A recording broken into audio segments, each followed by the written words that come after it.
हो अवसानी मैया। स्वागत है मेरे YouTube channel music with Poonam में। बहनों, आज मैं एक बहुत ही सुंदर अवसान माता की कथा कहने जा रही हूँ, जिसमें सातों देवरानी जेठानी अपनी एक गलती के कारण कुतिया बन गई थीं। तो किस तरीके से वो फिर से इंसान बनी, इस कहानी में आप सुनेंगी। तो प्लीज़ कहानी को पूरा सुनें और कमेंट करके बताएं कि कहानी कैसी लगी। तो आइए सुनते हैं। प्राचीन काल की बात है। एक गांव में 7 देवरानी जेठानी रहती थीं। वे बहुत कंजूस थीं। उनके कोई संतान नहीं थी। एक दिन वे सातों देवरानी जेठानी टहलने के लिए निकलीं। टहलते टहलते वे बाग की तरफ गईं। वहां उन्होंने देखा कि कुछ महिलाएं सुंदर सुंदर वस्त्र पहनकर कहीं से आ रही थीं। सभी के हाथों में कुछ न कुछ था। छोटी देवरानी ने कहा, दीदी, ये महिलाएं कौन हैं और इतना सज धज कर कहाँ से आ रही हैं? तब बड़ी जेठानी ने कहा कि ये तो मैं भी नहीं जानती, चलो चलकर पूछा जाए। सातों देवरानी जेठानी उन महिलाओं के पास गईं और पूछने लगीं, हे बहनों, आप लोग कौन हैं और कहाँ से आ रही हैं? आपके चेहरे पर बहुत तेज झलक रहा है। तब उन महिलाओं ने कहा, हे बहनों, हम लोग पूजा में गई थीं और वहीं से आ रही हैं। तब सातों देवरानी जेठानी ने उत्सुकता से पूछा, हे बहनों, कौन सी पूजा है? किस पूजा में गई थीं आप और इसके करने से कौन से फल की प्राप्ति होती है? तब उन महिलाओं ने उत्तर दिया कि हे बहनों, यह अवसान माता की पूजा है और इसके करने से जिसकी जो भी समस्या है वह दूर होती है। तब देवरानी जेठानी ने कहा कि हे बहनों, हम सातों देवरानी जेठानी बेऔलाद हैं। हम लोगों की कोई संतान नहीं है। क्या यह पूजा करने पर हमें संतान की प्राप्ति हो सकती है? तब उन महिलाओं ने कहा, अवश्य। अवसानी माता बहुत ही दयालु हैं। वे अवश्य आपकी मनोकामना पूर्ण करेंगी।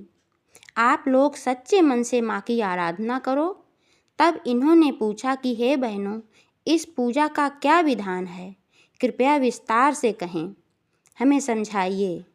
तब उन महिलाओं ने कहा, हे बहनों, यह पूजा बहुत ही सरल है। यह पूजा बृहस्पतिवार को की जाती है।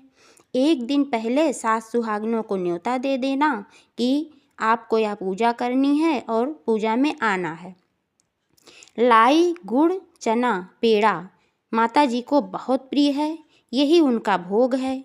तो सवाई लगाकर ये सारी सामग्री माँ को अर्पित करना और श्रृंगार की वस्तुएं भी अर्पित करना तथा सातों सुहागिनों को भी देना। चौकी पर कलश रखना, घी का दीपक जलाना, गौरी गणेश की भी पूजा करना। 7 ढिलकी रखना, वे माता का स्वरूप होता है, सातों माता का। फूल माला चढ़ाना और पान अर्पित करना। माता रानी प्रसन्न होंगी और आप लोगों को संतान अवश्य देंगी। ऐसा कहकर वे महिलाएं अपने रास्ते चली गईं। अब सातों देवरानी जेठानी विचार करने लगीं कि इतना सारा सामान आएगा, श्रृंगार का सामान, लाई, चना, गुड़, मिठाई वगैरह, और बाहर से हम औरतों को बुलाएंगे तो सब वे लेके चली जाएंगी।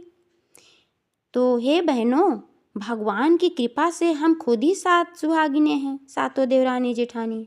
तो क्यों ना हम सभी यह पूजा मिलकर आपस में कर लें। पूजा भी हो जाएगी, सामान भी बाहर नहीं जाएगा और माता जी प्रसन्न भी हो जाएंगी, हम लोग को औलाद भी मिल जाएगी। ऐसा विचार करके सातों देवरानी जेठानी ने निश्चय किया कि जो अगला बृहस्पतिवार आएगा हम अवसान माता की पूजा करेंगे। जब अगला बृहस्पतिवार आया तो इन्होंने अपने पतियों से कहा कि हम लोग आज अवसान माता की पूजा करेंगे, आप पूजा का सामान ला दीजिए। जब इनके पति खेत में काम करने चले गए तब इन लोगों ने घर के सारे दरवाजे, खिड़कियां सब बंद कर दिया ताकि किसी को इस बात का पता न चले कि घर में पूजा हो रही है, और किसी को बुलाया नहीं है और पूजा शुरू कर दिया। इनकी इस मूर्खता से अवसान माता बहुत ही रुष्ट हो गईं और इन सातों को शाप दिया कि जाओ, तुम लोग कुतिया बन जाओ। अब ये लोग कुतिया बन गईं। जब इनके पति खेत से वापस आए तो घर में कुत्तों के भौंकने की आवाज़ें आ रही थीं। घर अंदर से बंद था। सातों भाई कुछ नहीं समझ पा रहे थे कि क्या हुआ है। इन्होंने सोचा कि कैसे कुत्ते लोग अंदर घुस गए और कहीं महिलाओं को काट कर घायल तो नहीं कर दिए, क्या बात है।